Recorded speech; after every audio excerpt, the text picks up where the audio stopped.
Hi everyone, स्वागत है अपने के फेरू हमारा इस चैनल पर। इस शायद हम तीसरा का वीडियो है। आज के वीडियो में बा के सिल्वर के बारे में यानी चांदी के बारे में बा। चांदी के बारे में ऐसे बा कि आजकल मार्केट में एक बहुत हालत चल रहा बा। चांदी के प्राइस ऊपर जाई, चांदी महंग होए वाला बा। काहे महंग? सोना के भी टक्कर दी कह के अफवाह चल रहा बा। एक बारे में आज हम चर्चा करम। वास्तविक काहे कह रहा बा ओकरा पीछे के कारण हम बताएं। जब सोना तांबा एलईडी और महंग वाले मिनरल से जब खदान होला न जहाँ वहाँ ओकरा साथ साथ रहला के चलते एकरा चांदियों को में से निकाले के पड़ेला, मजबूरी बस ले आके मार्केट में बेचे के पड़ेला।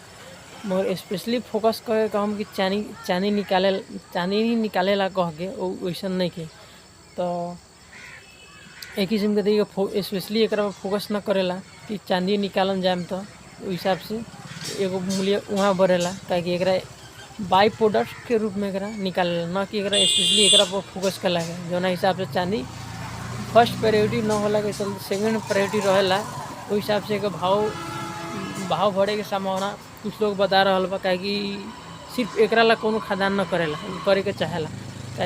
कहीं बहुत खदान करे में बहुत अथी लागेला, पैसा लागेला, लेबर ओबर लागेला। उस हिसाब से एक कारण ये बा।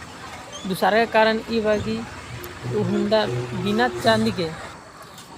चांदी के उखुंदा बहुत मुश्किल यानी कि मुश्किल बा। उखुंदा के टेक्नोलॉजी सके सप्लाई बाज़ार में बेचल।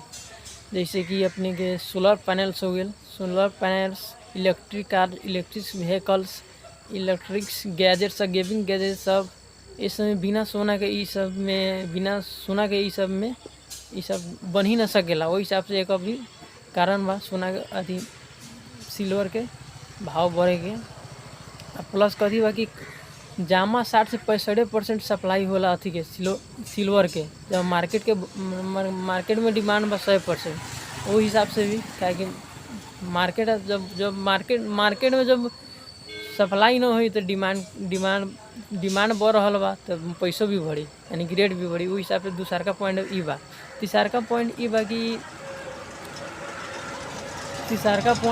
कि एगो इन्फ्लेशन बा। जैसे कि हर देश के पैसा घटबड़ होत रहला, महंगाई आओ जाइत रहला।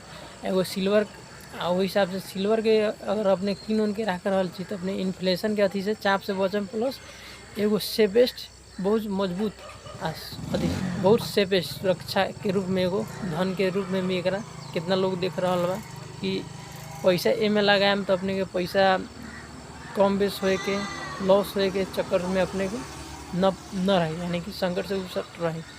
और एक किस्म के बहुत सुरक्षित रूप में अपने के पैसा रही सिल्वर के रूप में। तीसरा का ई बा पॉइंट। अपने कौन पॉइंट अच्छा लगा अपने के हिसाब से? कहला सिल्वर के कह रहा बा कि अगिलका आए वाला दिन में भविष्य में सोना बनी, सोना इतना का वैल्यू रही कह के कमेंट करें।